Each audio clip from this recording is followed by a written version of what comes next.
Praise the Lord. இன்றைக்கி நம்ம பார்க்கக்கூடிய தலைப்பு ஐஸ்வர்யம். ஐஸ்வர்யம் என்கிற தலைப்பில் நம்ம இன்றைக்கி பார்க்க போகிறோம். ஓகே, ஐஸ்வர்யம்னா என்னது?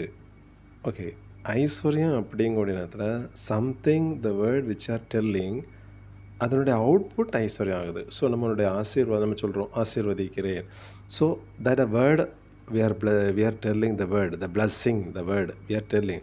But the output is that rich, that means ஐஸ்வர்யம். த அவுட்புட் வந்து ஐஸ்வர்யம். ஸோ ஐஸ்வர்யம் என்னது? ஐஸ்வர்யம் அப்படி நம்ம பார்க்கக்கூடிய நேரத்தில் ஒரு வார்த்தையை நம்ம சொல்கிறோம், ஆசீர்வதிக்கிறோம், அந்த வார்த்தையை சொல்கிறோம். ஸோ அதனுடைய அவுட்புட் ஏதாகுது? ஐஸ்வர்யம் ஆகுது. ஓகே, ஒரு எக்ஸாம்பிளோடு நம்ம பார்ப்போம். யாத்ராகமம் 30வது அதிகாரத்தில் 15வது வசனத்தை பார்ப்போம். உங்கள் ஆத்துமாக்களுக்காக பாவ நிவர்த்தி பண்ணும்படி நீங்கள் கர்த்தருக்கு காணிக்கை செலுத்தும் போது ஐஸ்வர்யவான் அரைச்சேக்கலுக்கு அதிகமாய் கொடுக்கவும் வேண்டாம், தரித்திரன் அதற்கு குறைவாகவும் கொடுக்க வேண்டாம். அப்போ இந்த வசனத்தில் நம்ம பார்க்கும் பொழுது தேவன் அடையாளப்படுத்தக்கூடியது 2 காரியங்கள். ஐஸ்வர்யவானாகவும் தேவன் அடையாளப்படுத்த, தரித்திரனை அடையாளப்படுத்துகிறார். அப்போ ஒரு காரியம் நம்ம இந்த பூமியில் நம்ம இருக்கிறோம், நம்ம ஒரு கன்சிடரேஷன் பார்க்கக்கூடிய நேரத்தில் ஒரு டிஸ்கிரிமினேஷன் அங்கே இருக்குது, ஒரு ஏற்றத்தாழ்வு இருக்குது. ஐஸ்வர்யம், தரித்திரன். அப்போ இதெல்லாம் ஒரு உலக ரீதியில் உள்ள ஒரு காரியத்துக்காக இருக்குது. அதாவது இந்த பூமியில் நம்ம இருக்கிறோம், அந்த ஒரு ஏற்றத்தாழ்வு தன்மை இந்த பூமியில் இருக்கும்படியாக இருக்குது.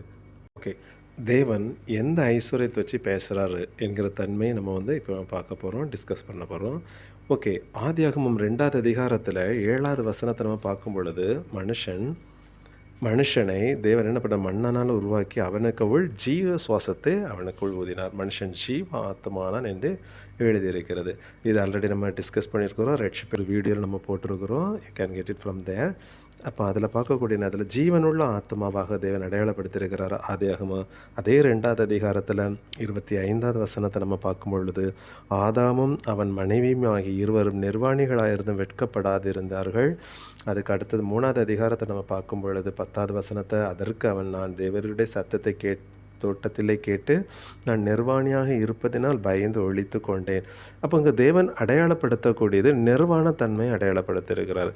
அப்போ இதுக்கு முன்னாடி வீடு நம்ம பார்த்துருக்குறோம், ஆவி, ஆத்மா, சரீரமாக நம்ம பார்த்துருக்குறோம். அதாவது சரீரமானது இந்த உலகத்தோடு தொடர்புடையதாக இருக்கிறது, அதை புறம்பான மனுஷனாகவும், உள்ளார்ந்த மனுஷன் ஆத்மாவாகவும் ஆவியாக நம்ம பார்த்துருக்குறோம். இந்த ஆவியை தேவன் இந்த சரீரத்துக்கு தீபமாக தந்திருக்கிறார், தேவன் தந்திருக்கிறார், அவருடைய கரத்தில் இருக்கிறது. அப்போ இந்த ஆவி, ஆத்மா, சரீரம் அப்படிங்கிற தன்மை நம்ம பார்த்துருக்குறோம். அந்த சரீரமானங்கிறது புறம்பான மனுஷன், அதாவது உலகத்தோடு தொடர்புடையது. உள்ளார்ந்த மனுஷன், அதை ஆத்மா, ஆவியாக அது இருக்கிறது. அப்போ இப்படிப்பட்ட ஒரு தன்மையில் இருக்கக்கூடிய மனுஷன் என்ன நடக்குது? தேவனுடைய வார்த்தைக்கு கீழ்ப்படியாத நிமித்தம் அவனுக்குள் நிர்வாணத்தன்மை தேவன் அடையாளப்படுத்துகிறார். அப்போ நிர்வாணம் அது மாமிசத்துக்கு எடுத்ததா, ஆத்மாவுக்கு எடுத்ததா? அதாவது மாமிசத்துக்கு எடுத்ததுக்கா, இல்லைன்னா ஒரு ஸ்பிரிச்சுவலுக்கு எடுத்ததாக இருக்குதா, ஆவிக்குரியதாக இருக்குதா? அப்போ நம்ம பார்க்கக்கூடிய நேரத்தில் அந்த ஆதியாகமம் 3வது அதிகாரத்தை நம்ம பார்க்கக்கூடிய நேரத்தில் இது எதுக்கு எடுத்ததாக இருக்குது பார்க்குறோம். நம்ம இது ஆவிக்கு எடுத்ததாக இருக்கிறத நம்ம பார்க்குறோம். காரணம், மாமிசத்துக்கு அடுத்த தேவன் அங்கே எனது நிர்வாணத்தன்மை தேவன் அங்கே அடையாளப்படுத்த முடியும். மாமிசத்திற்கு அடுத்தது, ஆவிக்கு அடுத்தது. காரணம், நம்ம பார்க்கக்கூடிய நேரத்தில் ரோமர் 8வது அதிகாரத்தில் 21வது வசனம் சொல்லுது, நம்மளுடைய உள்ளார்ந்த மனுஷன் அது ஒரு சிறைப்படுத்தப்பட்ட தன்மையில் இருக்கிறது. இந்த சிறைப்படுத்தப்பட்ட தன்மையில் இருக்கிறது சரீரமானது இந்த உலகத்திற்கு அடுத்தது, அதாவது உலகத்தோட பாவத்தோடு ஐக்கியப்பட்டபடியாக இருக்கிறது. ஆனால் இந்த உள்ளார்ந்த மனுஷனது ஒவ்வொரு நாளும் தவித்து வேதனைப்படுகிறது. அப்போ தேவன் சொல்லக்கூடியது அந்த ஆவிக்குரிய தன்மை, அதாவது 2 கொரிந்தியர் 5:3 வசனத்தின்படி நீங்கள் தரித்து கொண்டவர்களானால் நிர்வாணிகள் அல்ல என்று தேவன் அப்போ தேவன் சொல்லக்கூடியது நம்முடைய உள்ளார்ந்த மனுஷனுக்கு அடுத்த காரியத்தை தேவன் அங்கே அடையாளப்படுத்தும்படியாக இருக்குது. அப்போ இந்த ஐஸ்வர்யம் அப்படி நம்ம பார்க்கும் பொழுது நம்ம இனி பார்க்கக்கூடியது, அப்போ ஆவிக்கு அடுத்த ஐஸ்வர்யத்தை தேவன் எப்படி அடையாளப்படுத்துகிறார்? அப்போ இந்த ஐஸ்வர்யம் அப்படி ஐஸ்வர்யம் சொல்கிறது, இந்த ஐஸ்வர்யத்தை எதை தேவன் அடையாளப்படுத்துகிறார்? அந்த வசனத்தோடு, இணையான வசனத்தோடு நம்ம பார்ப்போம். மாமிசத்துக்கு அடுத்த தேவன் அடையாளப்படுத்துகிறாரா, இல்லை ஆவிக்கு அடுத்தது தேவன் அடையாளப்படுத்துகிறாரா?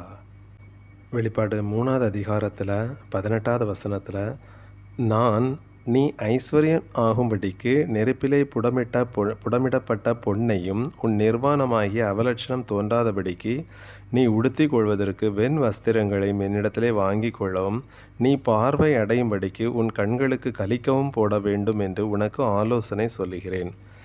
அப்போ தேவனுடைய வார்த்தை நம்மளுக்கு அடையாளப்படுத்தக்கூடியது பார்த்துடுங்க. அப்போ தேவன் அப்போ நம்மளை எதை அடையாளப்படுத்துகிறாரு? அப்போ ஐஸ்வர்யம் ஆகும்படி, அப்போ ஒரு ஐஸ்வர்யங்கிற தன்மையில் நான் இல்லை. தேவன் சொல்லக்கூடிய வார்த்தை என்னதுன்னா, நான் எப்படிப்பட்ட ஒரு ஸ்தானத்தில் தரித்திரனாக இருக்கிறேன். நான் எப்படிப்பட்ட ஸ்தானத்தில் தரித்திரனாக இருக்கேன். ஆண்டவர் சொல்ல, நீ ஐஸ்வர்யன் ஆக வேண்டியதாக இருக்கிறது. அப்போ எதெல்லாம் போட்ட ஒரு மனுஷன் ஐஸ்வர்யனாக தேவன் சொல்கிறாரு? ஒரு நெருப்பிலே புடமிடப்பட்ட பொன், அதாவது பொன்னையும் உன் நிர்வாணமாகிய அவலட்சணம் தோன்றாதபடிக்கு நீ உடுத்திக் கொள்வது வெண் வஸ்திரம், அதாவது தகப்பனுடைய வஸ்திரம் அங்கே தேவன் அடையாளப்படுத்தக்கூடியது. அடுத்தது, நீ பார்வை அடையும்படிக்கு உன் கண்களுக்கு கலிக்கம் போடும். அப்போ ஒரு ஐஸ்வர்யம் அப்படின்னு பார்க்கக்கூடிய நேரத்தில் அப்போ தேவன் சொல்லக்கூடிய ஐஸ்வர்யம் இது. பொன், வஸ்திரம், கலிக்கம் இதெல்லாம் சேர்ந்து அங்கே அடையாளப்படுத்த முடியாத ஐஸ்வர்யம். பார்ப்போம், நீதிமொழியில் ஒரு வசனத்தை பார்ப்போம். நீதிமொழி 10வது அதிகாரத்தில் 22வது வசனம் பார்ப்போம். கர்த்தரின் ஆசீர்வாதமே ஐஸ்வர்யத்தை தரும், அதனோடே அவர் வேதனையை கூட்டார். அப்போ இந்த வசனத்தை நம்ம பார்க்க போகிறோம். இப்போ நம்ம ஆல்ரெடி டிஸ்கஸ் பண்ணியாச்சு.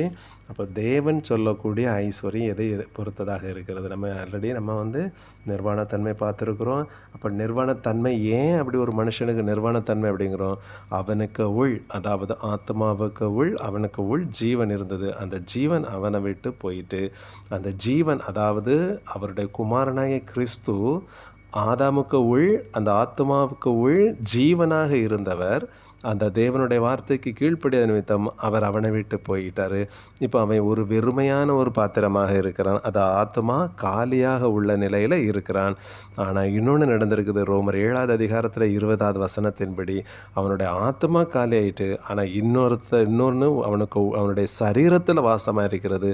அது பாவம். அப்படி நம்ம ஆல்ரெடி டிஸ்கஸ் பண்ணிட்டோம்.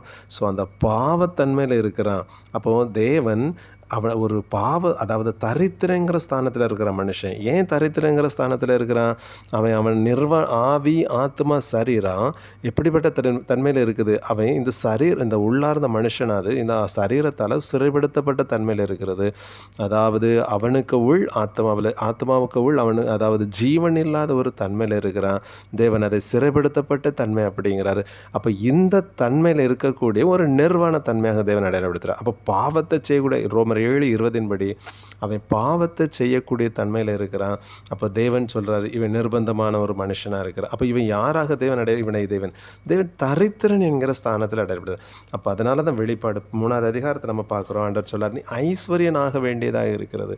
அப்போ ஐஸ்வர்யன் ஆக வேண்டும் அப்படிங்கிறது. அப்போ அவன் மனுஷன் ஏதேன் தொட்டதுன்னு வந்த மனுஷன் எப்படி இருக்கிறான்?